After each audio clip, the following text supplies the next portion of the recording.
Yes, we recently filed a complaint again to the Office of the Ombudsman regarding the case of our project at Irisan.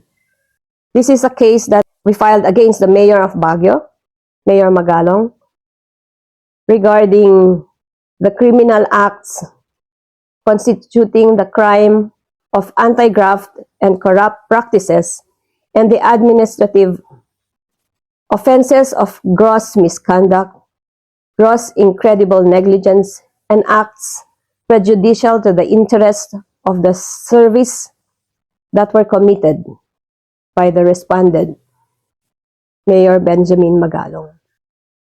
In short, it's a case about corrupt practices, grave misconduct, and malversation of funds.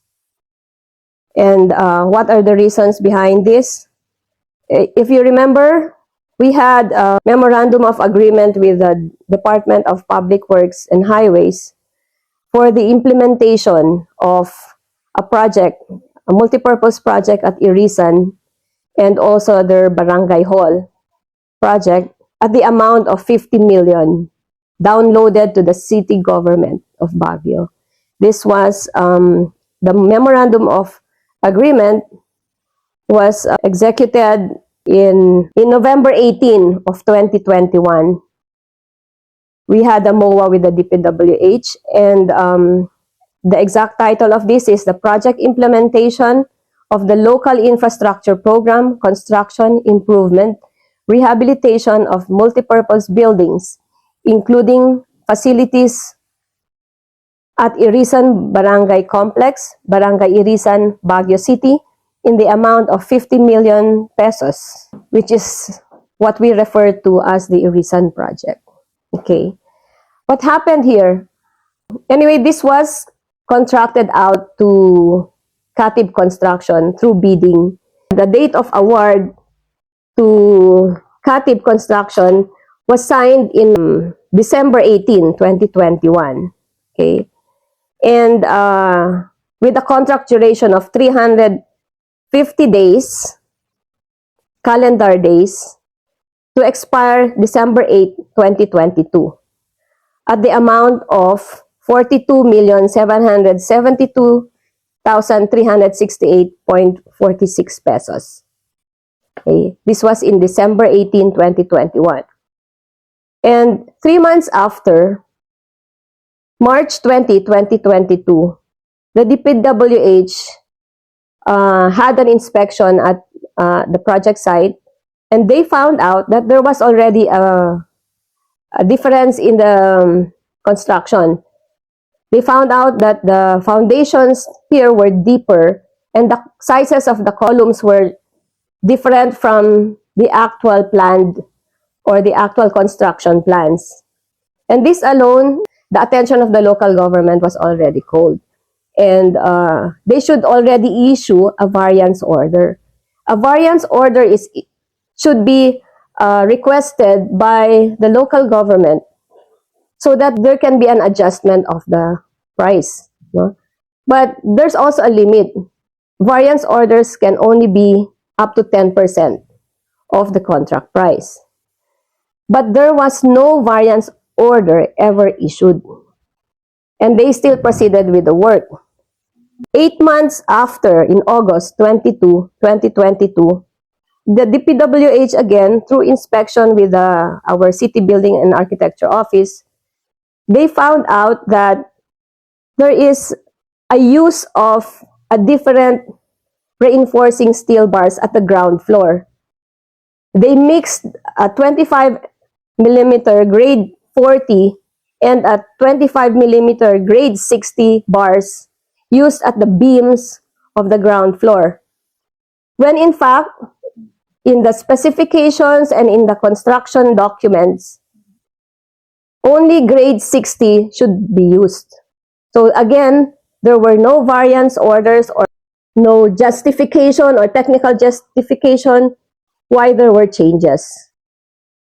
And because of this, of course, the delay in the issuances of payments to the contractor from the funds of the DPWH has been delayed.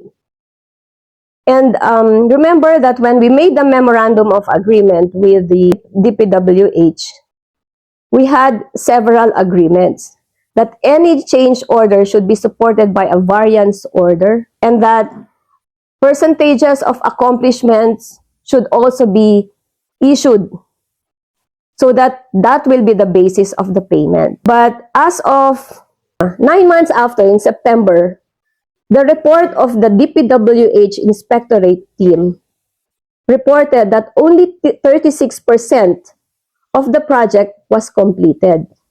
And yet, the advance payment of DPWH was already 50% as early as November, 2021. And September 22, 2022, 11 months after, we're only up to 36%. So we were not even able to use the 50% of the money that was downloaded to us. But then, come December, it was reported that December 31, 2022, there was only 64%. So therefore, they have a slippage of 36%. Okay? So at least naka 64%.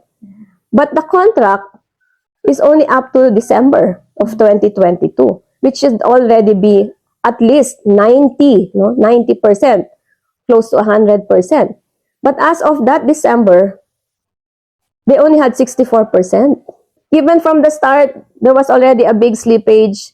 It was also in the memorandum of agreement between the city government and DPWH that if there's a 15% slippage, dapat you should remove the contractor already. But the city government did not do that. They still proceeded with the construction by the same contractor, and there were no variance orders whatsoever, and they continued paying the contractor.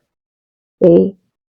The DPWH was able to pay a total amount of 32,477,899, which represents the 64% accomplished in December of 2022. But up to the present, the contractor was already paid more than.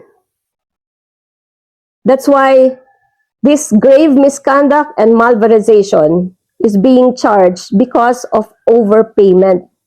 We overpaid the contractor beyond the money that was downloaded by the DPWH. And up to the present, the contractor was paid a total amount of 43,528,048 pesos and 12 centavos. That's 11 million higher than the 32 million that was downloaded by the DPWH. Now, where did this 11 million come from? From the city coffers? And that is malversation of funds. This was disbursed illegally, money of the city government in favor of the contractor to the damage and prejudice of the city government. So that's the case that we filed at the Ombudsman.